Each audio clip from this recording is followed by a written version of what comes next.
Même au moment où je vous parle, ce n'est pas mon leader qui est au pouvoir. Mais si quelqu'un soulève un fusil contre le pouvoir qui est là, il me trouvera aussi sur son chemin. Parce que ce n'est pas le pouvoir que je vois, c'est mon pays que je vois. Où vivent les dents et la langue. On peut se piétiner, mais on n'a pas le droit de détruire ce pays. Je l'ai dit hier, je le répète aujourd'hui. Même au moment où je vous parle, ce n'est pas mon leader qui est au pouvoir. Mais si quelqu'un soulève un fusil contre le pouvoir qui est là, il me trouvera aussi sur son chemin. Parce que ce n'est pas le pouvoir que je vois, c'est mon pays que je vois. Quand un fusil est tiré, il n'y a pas RHDP, il n'y a pas PDCI, il n'y a pas COGEP, il n'y a pas MGC. Quand tu tires, ça ne tire pas à terre. Ça tombe à gauche, ça tombe à droite. C'est après chacun vient reprendre son cadavre. Est-ce que c'est normal? Est-ce que c'est normal? Est-ce que c'est normal? Est-ce que c'est normal? Je ne vous entends pas. Est-ce que c'est normal? Ce n'est pas normal. C'est pourquoi je me suis déplacé pour venir ici. J'aime assumer ce que je fais. Je ne suis pas celui qui dit une chose la journée et la nuit il fait autre chose. Je ne suis pas comme ça. Les gens qui viennent la journée qui disent faisons la paix. Quand le jour de la paix arrive, on ne les voit pas. C'est pourquoi je me suis déplacé moi-même pour venir ici à Dabakala pour vous dire ce que vous avez entendu là. Ce n'est pas un génie qui parlait, même si on m'appelle le génie de Pau. Mais c'était moi-même. Et je viens ici, chacun de vous, chacune de vous, individuellement comme collectivement. Si j'ai fait quelque chose qui vous a fait mal, je vous demande pardon. Et je prends l'engagement devant vous d'utiliser ce leadership que Dieu m'a donné, de rassemblement. Parce que ce n'est pas tout le monde qui appelle et puis tout le monde vient. Si Dieu t'a donné un tel pouvoir, il te met en mission. Il te met en mission, non pas pour utiliser ce pouvoir pour écraser les plus petits. Non. Il te met en mission, toi qui l'as mis au sommet, pour que tu tires les autres vers le haut, pour que tu les protèges avec ton pouvoir. Je suis là pour vous protéger, je suis là pour vous rassembler, je suis là pour venir. C'est pourquoi je suis venu ici. On est certes d'ethnies différentes, mais nous sommes un même peuple et un seul peuple, le peuple de la Côte d'Ivoire. C'est ce que nous sommes. Il y a quelques années, notre pays a connu un conflit, un grand conflit. Et l'histoire nous a opposés. L'histoire nous a séparés. L'histoire nous a éloignés. L'histoire nous a divisés. Mais je n'ai jamais considéré le nord de la Côte d'Ivoire comme mon adversaire.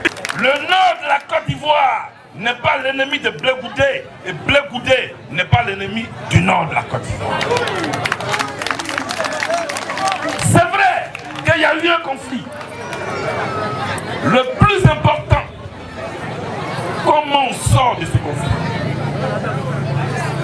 En ce moment, il n'y a pas de fusil. En ce moment, il n'y a pas de conflit. Mais c'est là qu'il faut consolider la paix. Pour regarder la majorité de ceux qui sont là, c'est des élèves. Ce sont des jeunes. Qu'est-ce qu'ils deviennent demain? Les parents les mettent à l'école. Qu'est-ce qu'ils deviennent demain pour s'occuper de leurs parents? Et nous, qui avons la possibilité de parler pour tout le monde, la bouche que Dieu nous a donnée, le pouvoir que Dieu nous a donné, on doit l'utiliser pour rassembler les enfants de la Côte d'Ivoire. Et c'est ce que je suis venu faire. C'est pourquoi, avant d'ajouter un mot, avant de demander aux autres de demander pardon, moi-même le premier, depuis Dabakala, je vous demande pardon à vous tous. Si un seul mot de ma bouche, si un seul acte avéré ou ne pas être avéré, a dû choquer quelqu'un sous cette hache, dans cette foule, ou son proche, population d'Abakala, je suis venu ici le 1er d'abord. Au nom de la délégation qui m'accompagne, tous mes camarades qui sont là, tous mes amis qui sont là, certains venus de France, d'autres venus de d'autres régions de la Côte d'Ivoire, pour m'accompagner ici, dans le handball. Précisément ici à Timbé. En leur nom, je voulais vous dire merci. Merci aux chefs. Merci aux notables qui sont là. Merci à nos mamans qui sont derrière. Merci à tous mes frères et sœurs de ce village-là. Merci à vous tous. Merci surtout pour l'acte symbolique qui vient d'être posé. L'animateur n'avait pas à s'excuser. Ça, ce n'est pas une perte du temps. C'est ce qui est notre tradition. C'est un acte d'acceptation.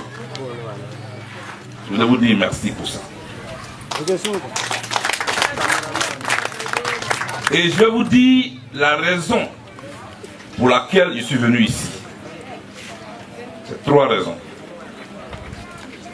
La première raison, c'est que c'est ici, le village, la sous-préfecture, de mon collaborateur, de mon frère, qui m'a accompagné pendant mes moments difficiles. Je l'ai vu, un homme franc, un homme loyal, un homme fidèle. Nous nous connaissons depuis 1998. Tout le monde sait ce qui s'est passé en Côte d'Ivoire ici. Et lui, il est resté attaché à moi. Même quand on m'a mis en prison, il est allé me trouver pour me saluer. Un homme comme ça,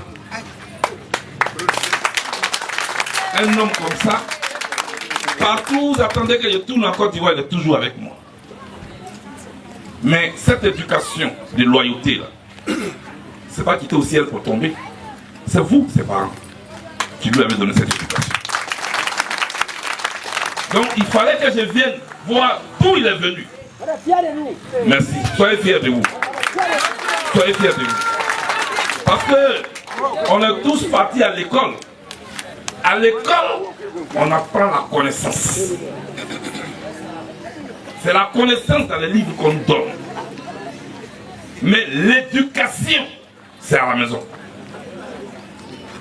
C'est ici au village, c'est dans nos maisons que nos parents nous donnent l'éducation, notre culture. De ne pas abandonner quelqu'un avec qui tu as commencé à marcher. Je voudrais qu'on applaudisse très fort le docteur Koné. Aujourd'hui, c'est un moment important, certes pour lui, mais pour moi aussi. Je suis venu vous dire que votre fils là, il est avec moi. Moi aussi, je suis avec lui.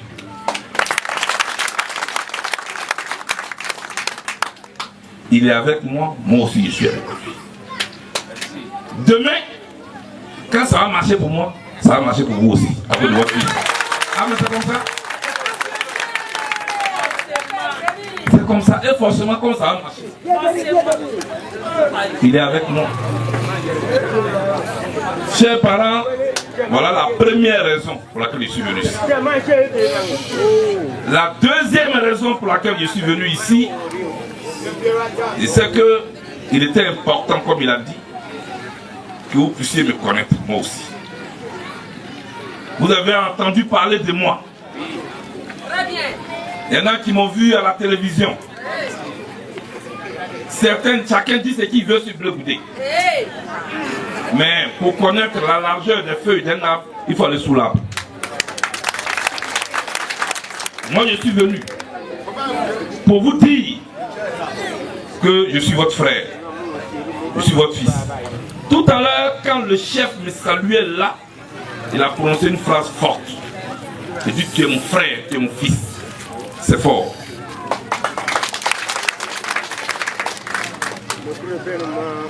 Je ne suis pas le diable qu'on a présenté. Je suis votre frère. La troisième raison, c'est que notre pays a connu un moment difficile de son histoire. Il faut qu'on accepte de nous pardonner les uns les autres.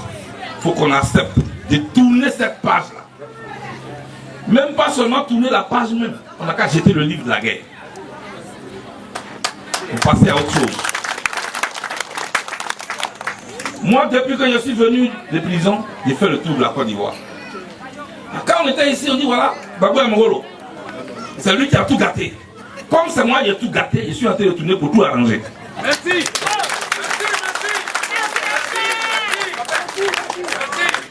Je suis donc en train de tourner pour tout arranger.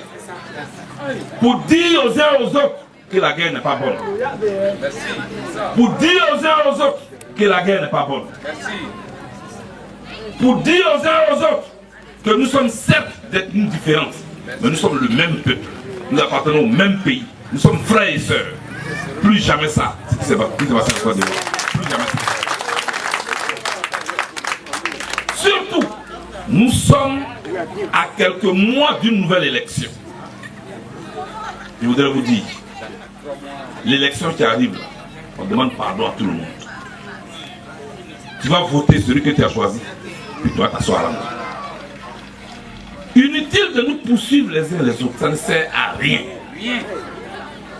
Moi, Charles Bleu Goudé, je ne suis pas l'ennemi du Nord. Moi, Charles Bleu Goudé, je ne suis pas l'ennemi du Nord, et le Nord n'est pas mon ennemi. Nord, Sud, Ouest, Centre, Est, ce ne sont que des points cardinaux. Cette terre-là, elle nous appartient à nous tous et on doit la préserver pour nos enfants, pour nos petits-enfants. Les hommes passent, le pays la demeure. C'est ça. Je suis donc venu vous dire. Maintenant, dans cette foule, il peut y avoir des gens qui ne me connaissent pas réellement ou qui ont eu mal par rapport à certains propos que j'aurais prononcés en 2010 ou en 2000, ou qui ont été blessés. Je suis venu ici et depuis Timbé, je voudrais, à mon nom personnel, vous demander pardon. Vous demandez pardon. Le pardon, généralement, rien dit, mais je n'ai rien fait. Pourquoi j'ai demandé pardon?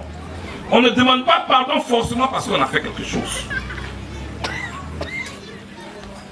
Il faut voir ce que le pardon que tu demandes va apporter au cœur de l'autre et à la société dans laquelle tu vis.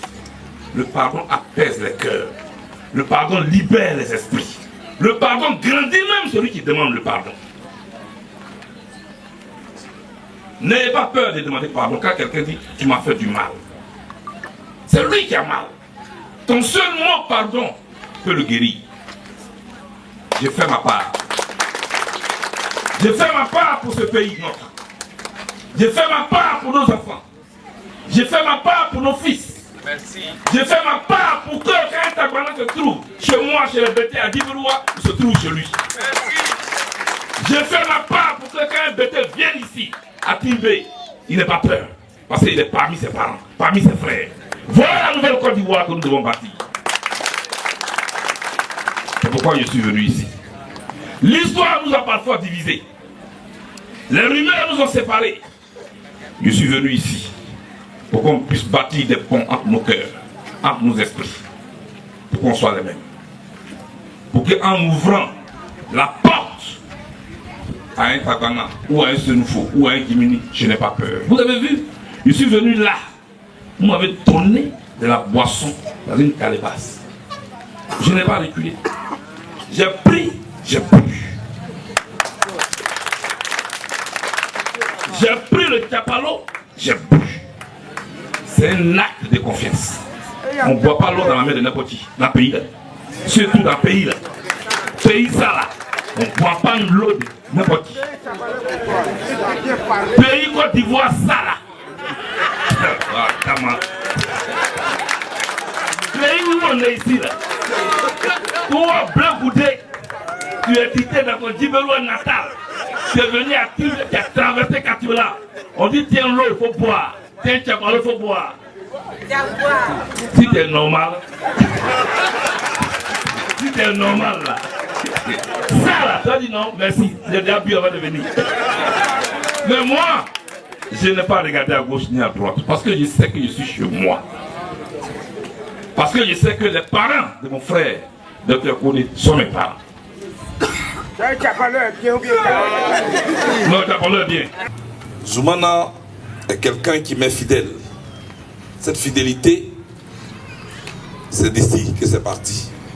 Il fallait que je vienne devant ses parents pour le saluer, lui dire merci d'être resté avec moi. C'est la première raison. C'est ici qu'il a appris cette fidélité. C'est ici qu'il a appris cette loyauté chez le peuple Djimini. La deuxième raison pour laquelle je suis là, enfin, je me suis arrêté ici, c'est que tous où nous sommes ici, nous savons ce que notre pays, la Côte d'Ivoire, a subi pendant des années. Nous qui avons eu la chance d'être en vie, on a un devoir, c'est de tourner cette page et nous pardonnons les uns les autres. Faire en sorte que le pardon ne soit pas seulement un mot qu'on prononce dans la bouche, mais que ce soit un fait qui se traduit dans notre comportement. Le fait même que je sois déjà ici, au nord de la Côte d'Ivoire, dans le pays Djimini, et que je sois en train de parler avec vous, je pense qu'ensemble, on s'est déjà accepté les uns les autres. Il y en a dans cette foule qui ont entendu parler de Blé Goudé, en bien ou en mal. Mais en tout cas, chacun a entendu parler de Blé Goudé. Ça c'est clair. Il y en a qui l'ont vu à la télévision. En fait, chacun dit ce qu'il veut. Mais moi-même, je suis venu vous dire qui je suis. C'est important. Vous venez d'écouter cette vidéo de M. Charles Blé Goudé. Son leader n'est pas au pouvoir, ce sont ses propos. Et même si aujourd'hui où son leader n'est pas au pouvoir, quelqu'un portait les armes contre la Côte d'Ivoire, il trouvera Charles Blé Goudé dans son chemin. M. Charles Blé Goudé, dans ton chemin, tu ne vas rien faire pour commencer. Tu étais dans le chemin hier quand les rebelles portaient les armes et tu n'as rien fait. Ce sont eux qui sont au pouvoir aujourd'hui. Tu t'adresses à qui? Quand tu dis que si on porte les armes aujourd'hui, on va te trouver sur le chemin. À qui? Ceux qui sont opposants aujourd'hui n'ont jamais porté les armes. Parce que quand on parle même de Soro Guillaume, même Soro Guillaume n'a jamais porté les armes. Il a porté les armes pour M. Alassane Dramane Ouattara. Il a mis M. Alassane Dramane Ouattara au pouvoir. Et ce n'est pas lui qui a acheté les armes, ce n'est pas lui qui a eu l'idée, c'est M. Ouattara qui est l'instigateur, l'organisateur, le fondateur, le père spirituel même de la rébellion qui a endeuillé la Côte d'Ivoire. Alors, si tu veux t'adresser à ceux qui portent les armes pour arriver au pouvoir, passe d'abord un message à ceux qui sont au pouvoir là aujourd'hui. Ce monsieur, il parle beaucoup. Et on n'a plus envie de s'en prendre aux opposants. Mais le problème, c'est que Blé Goudé n'est pas un opposant. Plus on va épouser cette idée, plus on n'aura plus à se faire d'illusions sur son cas. Il n'est pas opposant aujourd'hui. Il ne l'a jamais été dès l'instant où il a été arrêté au Ghana et envoyé à la CPI. Parce qu'à la CPI, il n'était pas là-bas pour être proche du président Babo. Il était là-bas pour nuire au président Babo. Grâce à Dieu, nous avons un Babo qui a pu rentrer en Côte d'Ivoire. Il ne faut pas oublier qu'en étant là-bas avec Blé Goudé, il risquait sa vie. Parce que ce monsieur, tous les jours, il passe des messages, on ne comprend pas. Nous sommes à la croisée des chemins, M. Charles Blé Goudé. Ceux qui ont porté les armes hier que tu as combattu, c'est eux qui sont au pouvoir. Ceux qui ont tué les Ivoiriens, c'est eux qui sont au pouvoir. Et eux de dire que si on porte les armes aujourd'hui, commence d'abord à leur dire qu'ils ont mal fait de porter les armes. Commence à dire que le pouvoir qu'ils ont n'est pas mérité parce qu'ils l'ont eu avec le sang des Ivoiriens. Commence à leur dire qu'ils doivent quitter le pouvoir parce qu'ils ne l'ont pas eu de manière démocratique. Ne commence pas à te préparer à lutter contre ceux qui porteront les armes demain. Préviens d'abord à ceux qui sont au pouvoir aujourd'hui que vous ne méritez pas d'être là. Attaque-les, c'est eux qui sont au pouvoir. Quel est cet opposant qui passe son temps de s'attaquer à ceux qui sont au pouvoir, de s'attaquer aux opposants? Il parle des armes, il parle de tout. Il n'a même pas de problème. Lui, sur sa tête aujourd'hui, il n'est pas dans la liste électorale, mais il n'est pas gêné par rapport à ça. Et ceux même qui refusent de mettre son nom dans la liste électorale, il ne l'intéresse pas réellement. Ce sont les opposants comme Barbeau, comme Soro, tous les leaders de l'opposition. C'est nous qui demandons à mettre le nom de Blé Goudé dans la liste électorale. Sinon, lui, il n'a pas de problème. Il a dit qu'il peut être candidat un jour, pas maintenant. Mais il nous dit qu'il a un certain âge, il peut commencer aujourd'hui à se battre parce qu'à un certain, il ne peut plus rester. Mais tu veux être président, tu le seras quand? 2025 ne se fera pas sans moi. C'est en train de se faire sans toi. Et qu'est-ce que tu dis? Ce qui t'intéresse, c'est de menacer les opposants. Celui qui porte les armes dans l'opposition va me croiser sur son chemin. Mais dans l'opposition, on n'a jamais porté les armes. C'est ceux qui sont au pouvoir aujourd'hui qui ont porté les armes hier. Et c'est à eux que tu dois t'adresser pour leur dire que s'ils sont au pouvoir, ce n'est pas par mérite, mais c'est par la force des armes. À un moment donné, même si on ne veut plus parler de Charles Blé Goudé, il fait des sorties qui prouvent clairement qu'il n'est plus le même et qu'on ne peut plus compter sur lui. Pour moi, il dit aux gens de l'opposition, ne tentez jamais de faire d'alliance avec M. Charles Blé Goudé. Ça sera une grosse erreur. Parce que ce monsieur est en train de vous prouver qu'il n'est pas avec vous. Il est avec ceux qui sont au pouvoir. Il est avec ceux qui sont au pouvoir. Il ne peut jamais être un bon président. Quelqu'un qui est aussi changeant comme un caméléon ne peut pas gouverner un pays.